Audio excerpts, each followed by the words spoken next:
Oh, good afternoon, and welcome to A Beer with the Old Growler.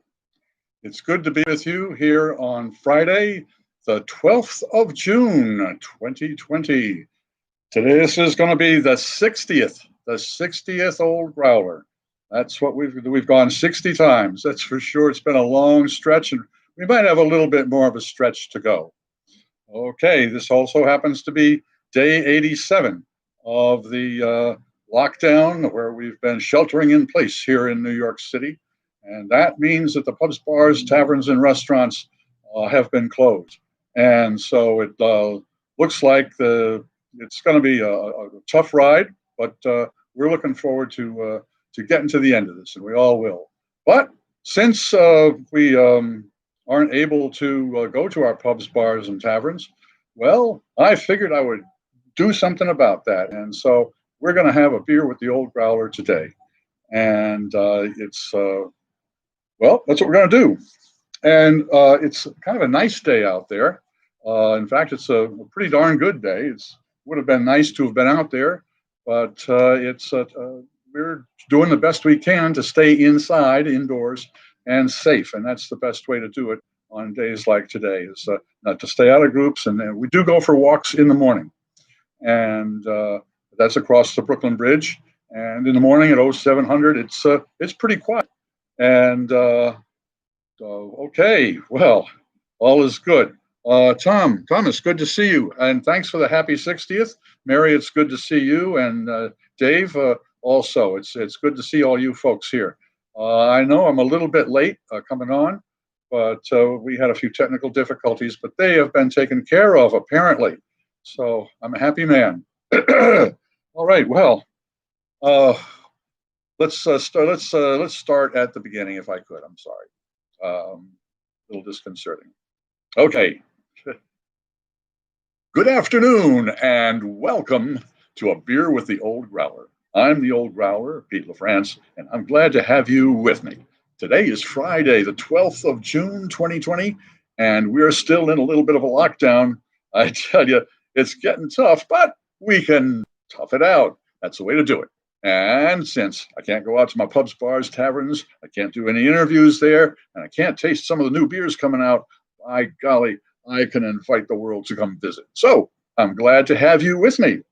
Now, today I'm going to crack open an old friend of ours. It's called Mooks Blood. And this is a high test. This is around 8.3% alcohol by volume. And it's handcrafted and canned by the 21st Amendment Brewing Companies in Cold Springs. And it is a Belgian-style dark ale brewed with cinnamon, vanilla, oak chips, and dried figs. Now, I chose this beer because it was probably the heartiest beer I have in the fridge right now. And the reason I want a hearty beer to start out with is we've got a real treat coming up during the tasting section. We're going to crack open Fuller's. This is a vintage ale, 1999. And there were only 50,000 of these made, and this is number 26,825. So that's going to be a lot of fun, I think. But right now, I'm going to crack open the old Monk's Blood because I need myself a beer. Yes, I do. Good little fella, Monk's Blood. I know it's a strange beer going before classic beer, but, well, I'll teach my taste buds. Be good boys. Okay, we move away from the computer. We have to stay 6 feet away from each other outside, and then with this computer, I stay at least 12 inches away with the beer. All right. Well, it's Friday, and cheers to everyone who is here and watching.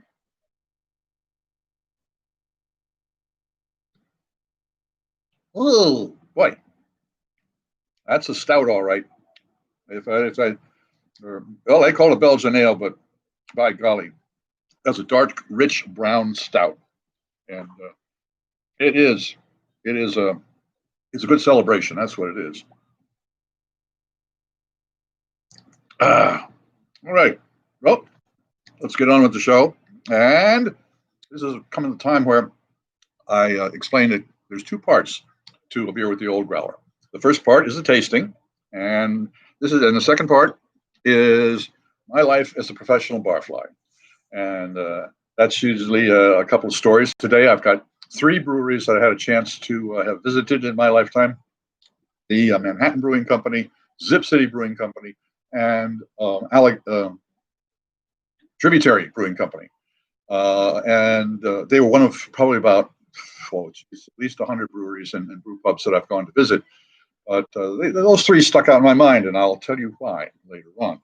But the first part of the tasting, if you take a look on the playlist that I have called Tastings at the Henry Street Ale House, that is where we used to do our tastings.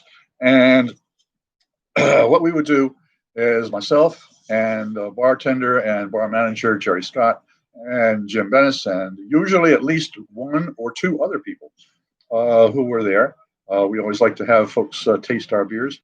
I would show the beer to the folks, and then read off the label, and we would decide whether it met expectations or not.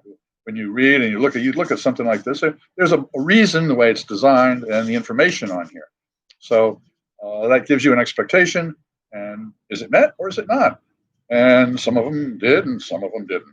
And some of them really exceeded expectations, which was really a lot of fun. We'd find some good ones. And we'd start out, well, here's an example. This is from the Three Weavers Brewing Company. It is Suntrap Session Sour Ale, 4.5% alcohol by volume. And on the back, it says here, Suntrap flavors of passion fruit, Mendocino sea salt. Mendocino sea salt. That's kind of a neat word, or group of words. And lemon are radiant in Suntrap Ale, a lightly tart, bright and refreshing sipper. Soak up a little bit of splendor with every Suntrap. It's more than beer, it's community. Okay. Well, then we would crack it open and pour it and see if it met expectations. And I will leave a link to this particular one in the information box below. Well, I'm going to have myself another sip here, a refreshing sip, if you don't mind.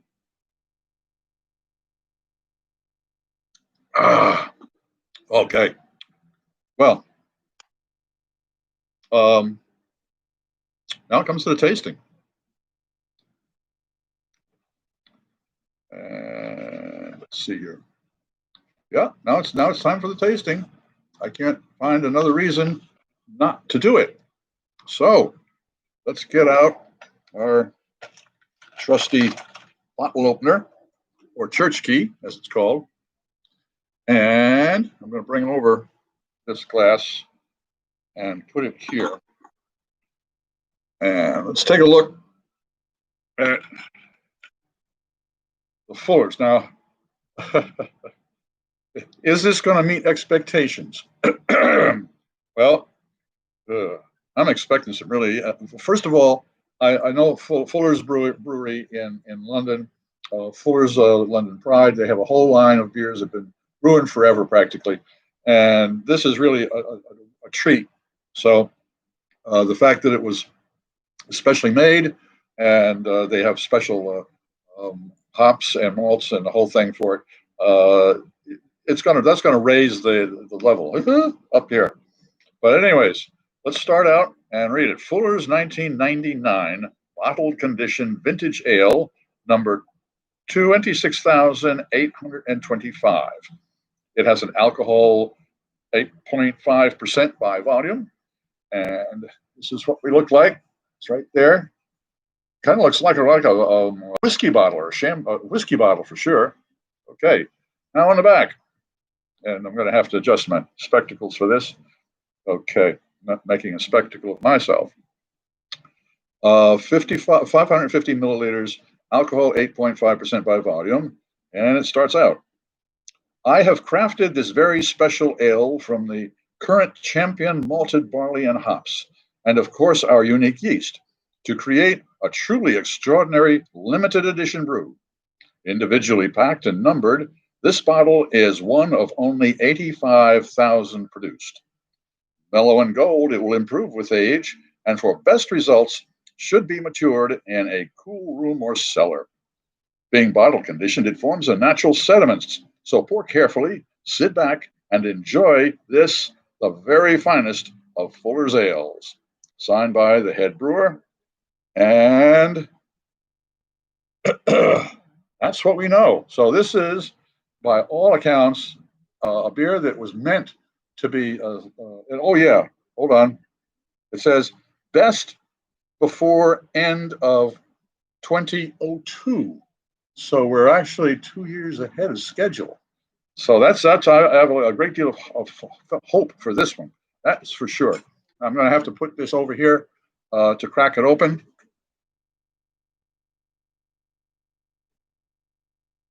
Jamie, good to see you. I'm glad you made it. I was a little late, but better late than never, I guess.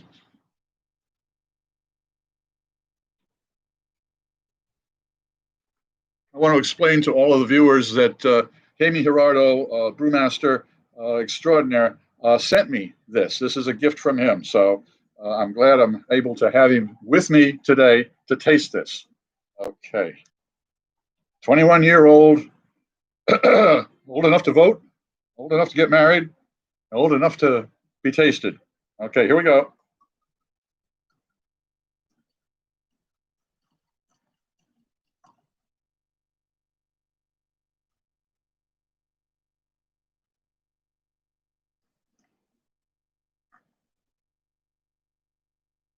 I was very gentle with it. Always very gentle with it. Yeah, what have we got? Oh, well, there it is. That certainly is a dark golden color. Well, I'm getting an alcoholic nose on this. Well, it's time for the first sip, the first swallow, first gulp.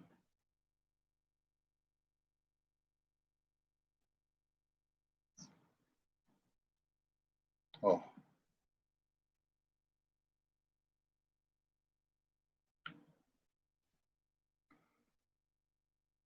the flavor develops like a series. It's almost like a rainbow of flavors.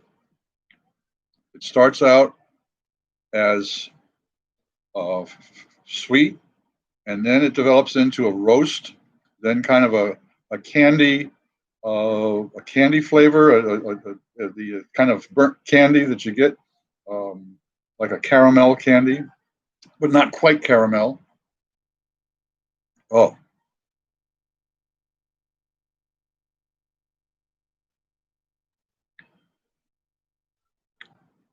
ah,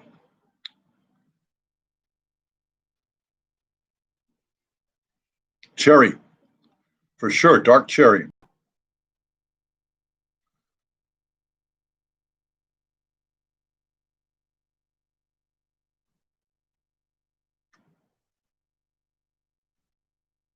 There's a richness to this that I didn't expect.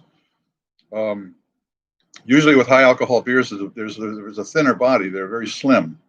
This one is not buxom, but oh boy, this has got a nice bite. Let's see with the legs. Great lace and legs, definitely.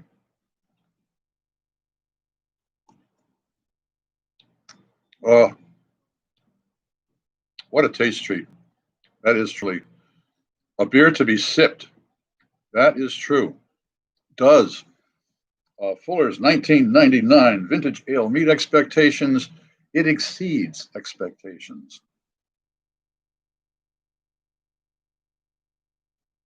And for those of you who might not be able to read the side notes that I have here, I want to quote Brewmaster Gerardo. All good, thanks for tasting it. The bottles are still available for $244 in U.S. currency. Just FYI.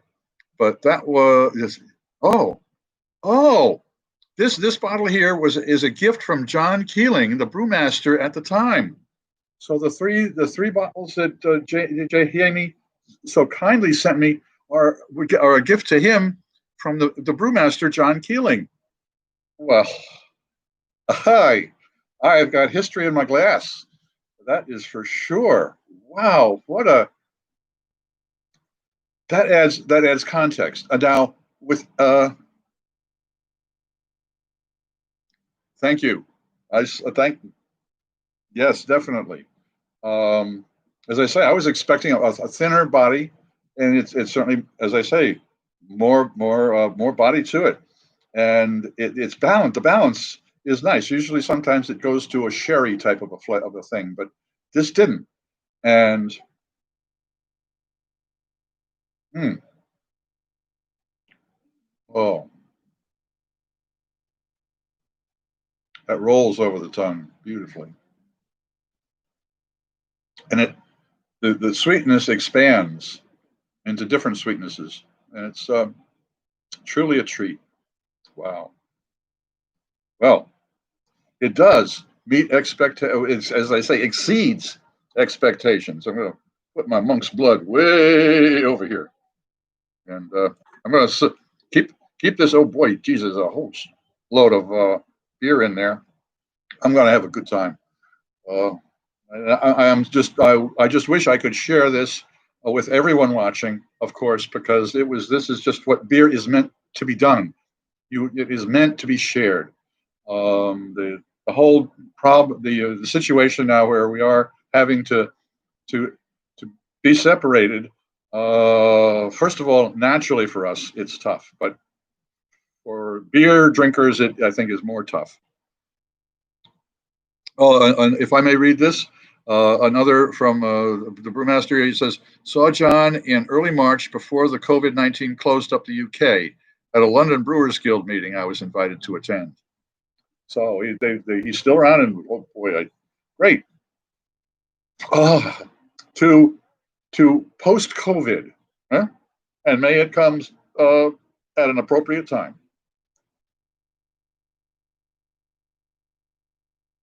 Oh, oh.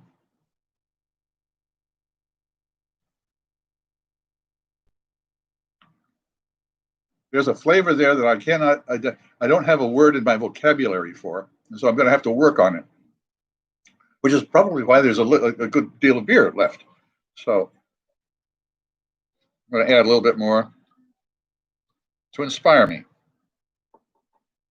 Okay.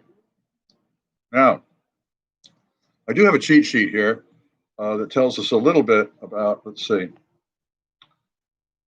No, that's from the back.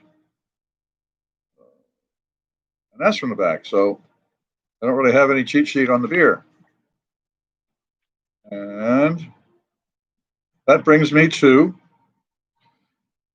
first of all, thank everyone who was here today. Give me a thumbs up, subscribe. Please definitely subscribe and hit the alert bell down there, and that way you'll know when all of the Old Growler videos, productions go online and go hot. Later on, when things get a little bit better, we'll probably go live only 2 days a week. And so I'll do tastings on the other 3 days, or also you can view the My Life as a Barfly in a series that will be in a playlist. So that's how things are going to be working out. So we've finally gotten to, and I want to thank you all for coming for the tasting. And for those of you who are going to stay for My Life as a Professional Barfly, you're welcome to stay, that's for sure. Oh, that's a great beer. I mentioned before that one of the reasons that I am a little perturbed. Tom, I'm just going to read just a little bit more on here. Dark brown, red, flat as a pancake, but delicious as a stack of pancakes. Soy sauce in the nose, then rhubarb, plums, molasses, baker's chocolate, toffee, port, off dry, medium to rich body. Aha! So somebody else is drinking one with me. Wow, I'm floored now. I'm absolutely floored. Boy, that's great. And you did pick out some of the other. That molasses is what I was looking for. This is one of the interesting things about beer tasting, is that you can the people that are tasting together, and it's a group thing. will pick out different flavors, and they can lead other people to find those flavors. Now, sometimes I wonder if it's psychological or not, but no, the tastes are there. It's tough to come up with a vocabulary name for it.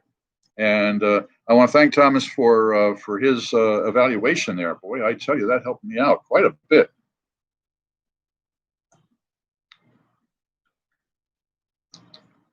And as it warms up, I'm getting a little bit more hot. What? Okay. Well, wow. Excellent. Okay. Well, in any event, this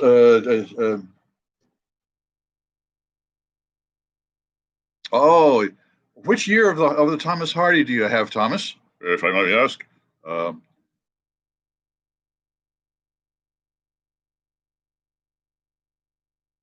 yes, I did miss that. Okay. Oh, a Thomas Hardy. Well, let's see. A Thomas Hardy 2004. We had a Hardy here, didn't we? Yeah.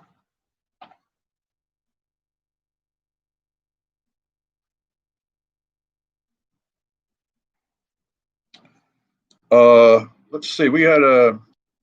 This is 2008. We have 2008 and a 1992.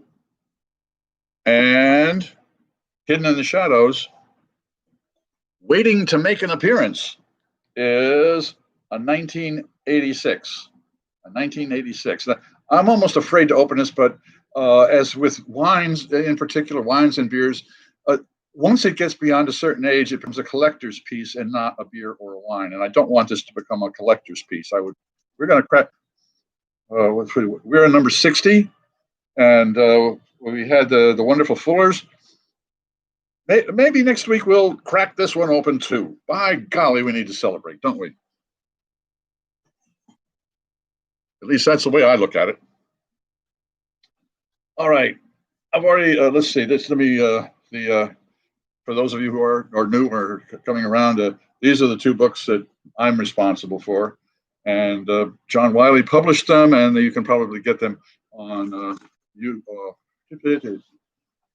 Amazon. One of those good things. All right, now if you're going to hang out a little bit, I can tell you about three of the breweries that I was very interested in that as a professional barfly I found very interesting as to how they operated and what happened to them. And let's go back and do a little history. I have a note here that I watched a brewery go from essential to something much less.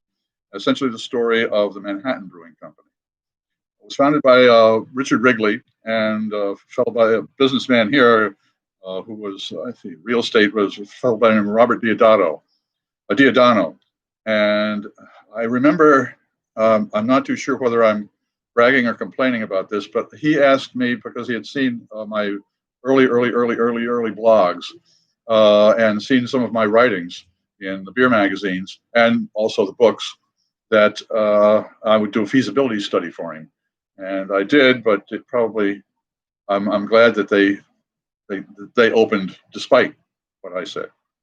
Okay. It was a pioneering brew pub, that's for sure. And they started out in 1984. And it says the notes I have here, it struggled and finally died in 1991. And what I learned from that, and also a side note to that, is the brewmaster or the brewer that started there with Wrigley was Garrett Oliver, who is now the brewer at the Brooklyn Brewery. So there is a bit of a continuing history, at least, going on there. But what happened there? It was a great little space. The trouble is, it was also you had to walk up a metal staircase. It was in an old Con Ed substation, a power station, and you had to walk up a metal stair to get to the second level where the brewery was and the dining area or the eating area. There were long copper tables, copper clad tables that had, essentially what they were the large pieces of wood and metal that they weren't shingles, shutters from the building, and they simply took them down, polished them up, and it was all communal. And the food that was served there, it was in like a bit of a horseshoe, and a fellow dressed up in a chef's outfit was there, and you had turkey, roast beef, and ham with the different things to go with it. You had 3 or 4 different types of bread, and that was it. And I tell you, that place sang. It sang for that first 2 years. It really did. Garrett was just cutting his teeth, but boy, he did a good job. Wrigley was keeping track of them, and they turned out some real award-winning beers. Oh, Mark Whitty. Geez, did I say Wrigley?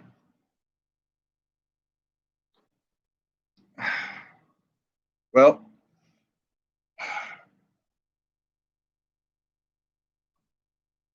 the brewman. Okay, Mark Whitty. Yes. Okay. Whoops. Okay, I misspoke. Yeah, Mark Whitty was the brewmaster, and Garrett Oliver worked there. Okay. Yes, I misspoke on that. Thanks for catching me up there, brewmaster Jamie or Jamie. Boy, that's a mistake.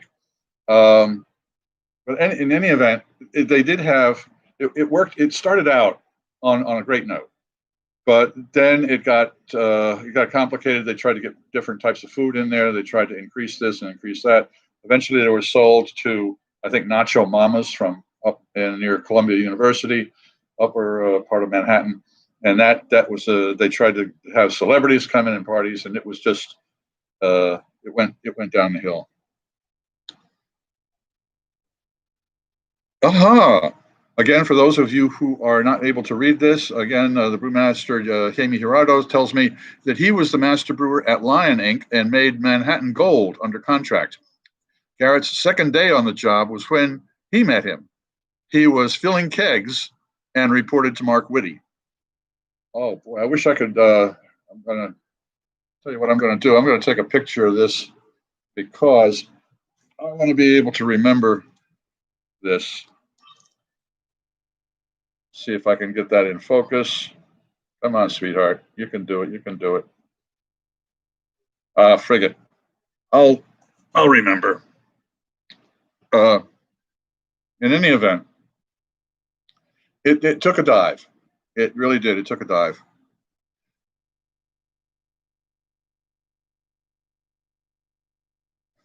Okay.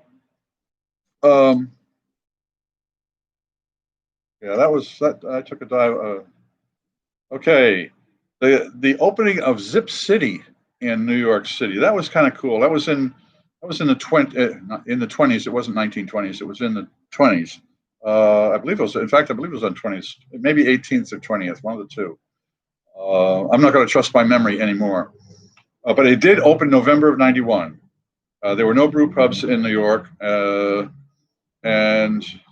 there was, let's see, New Amsterdam had closed down. Manhattan Brewing Company had closed down. Yes, it had just opened in '91, the same year that Manhattan closed. And Kirbyshire was running the operation there, and that was an interesting situation because what I learned from that was, and Kirbyshire owned it or ran it, but Jeff Silman was the brewer there, and he had been part of the New York City Homebrewers Guild for years before that, and had gone on to brew, I think, with Times Square Brewing Company, and so he was aware. Excuse me.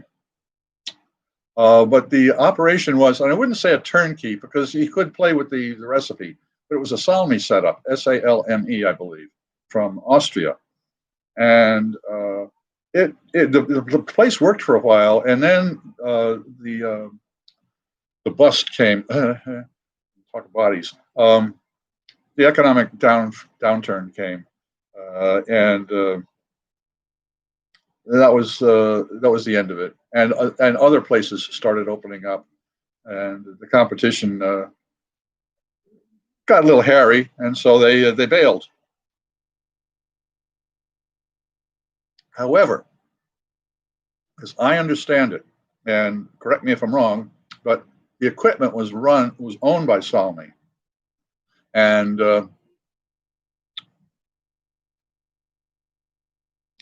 Thomas, you're absolutely right. That would be a great idea to do a live stream interview with Jamie. I have to figure technically out how to do that. And Jamie, that would be something that I would have a lot of fun with. That's for sure. There's the response. Well, we'll try and work it. Technically, I gotta figure it out. Now I have a goal. Oh dear. But in any event, the Austrians took over what used to be Zip City. They ran it for a short while, almost as a social club for the Austrian embassy and expats. And then it died the death of a ragdoll. I think it was taken back to Austria, I do believe. And so that was the end of Zip City.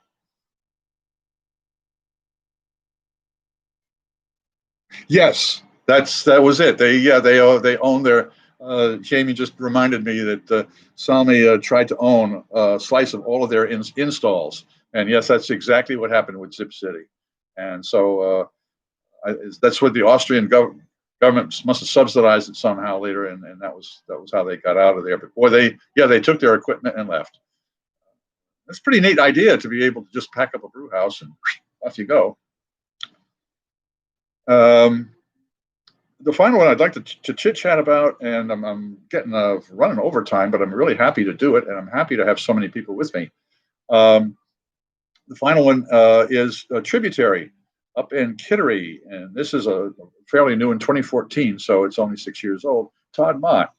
I met him back when he was in this. I had to be in 2000, 2001, because I was doing the Boston Dine Around, and I ran into him up there then.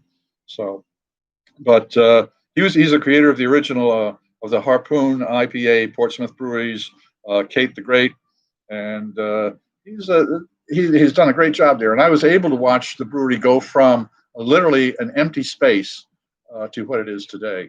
And I will leave a link below to a video interviewing him and also visiting the brewery, and you can see what it was like. But what I learned from him was, and he is very much a purist as far as brewing beer.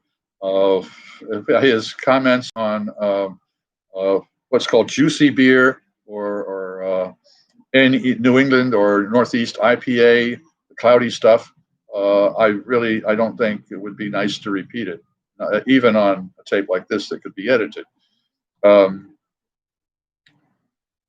Oh, no problem. Let's see. Oh, the three craft breweries that are owned by Salmi in Cuba are owned 49% by Castro and 105 by Salmi. Ha ha ha. The rest by the Ministry of Light Industry. Well, I'd like to be a member of the Ministry of Light Industry. Beer is light industry? Well, I guess so. Don't worry for the typos, but boy, that's some great information, especially on Salmi, because I'm going to have to take a look at their business plans and how they've developed and stuff. A great story there. Thank you. Thank you for the beer, and thank you for the story idea. But in any event,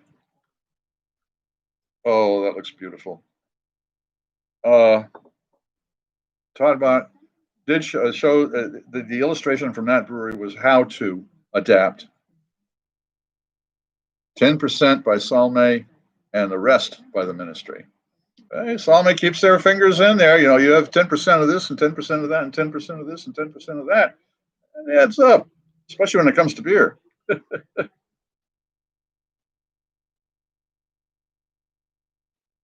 Oh. Well, I'm going to be enjoying this one for sure. But, and also the Kittery brewery, there's a wooden door, and you'll see it in the video if you take a look at it. That was from a grocery store that was in the building at the time, and that was their cold box, their cold room for storing vegetables and meats and things like that. And it still has the engraving on it by the company that made it in Boston, and the date. and so that goes. I believe it goes back to the 19th century. I'm not sure, but that's quite a. It's a great little brewery, and it's a traditional brewery. Um, all three, Manhattan Brewing Company did. They sold it. They did some contracting out, and they got big distribution, and then died the death of a ragdoll. They also had a problem with one of their beers. They had on the label they had a dray with a horse-drawn dray with two horses in front, and then they're coming towards you, and behind, to identify each one of their beers, they had a triangle, and one was yellow, and one was blue, and one was red. Oops, red triangle, that's Bass. And yeah, they heard some news about that. Oh, I have to talk to John Hall, another beer writer, a journalist. Visited two of the three Cuban breweries, so I'll have to give him a shout and do an interview there too. Oh boy, what a day! What a day! Oh, well, for those of you who are still here, I want to thank you all again for hanging out and listening to the Old Growler reminisce. I'd really appreciate it if you gave me a thumbs up and subscribe. That's really, really good. And don't forget to hit the alarm bell, or the alert bell down there, so that you'll know when all of the Old Growlers presentations go hot.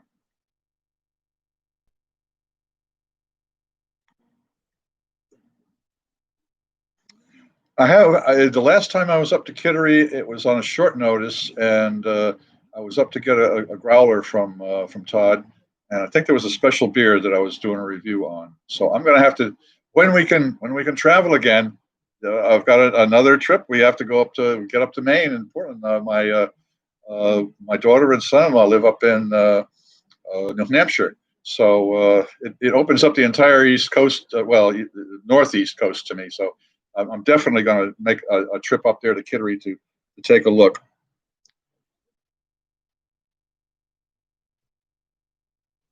Thanks for the tip. Thanks for the tip. That's really something. I really appreciate it. Oh boy.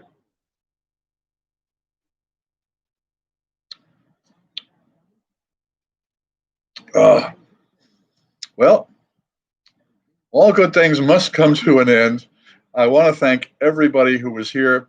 Again, thumbs up, share, subscribe, and hit that the bell. And may you have a great day today, wherever you are, whoever you are.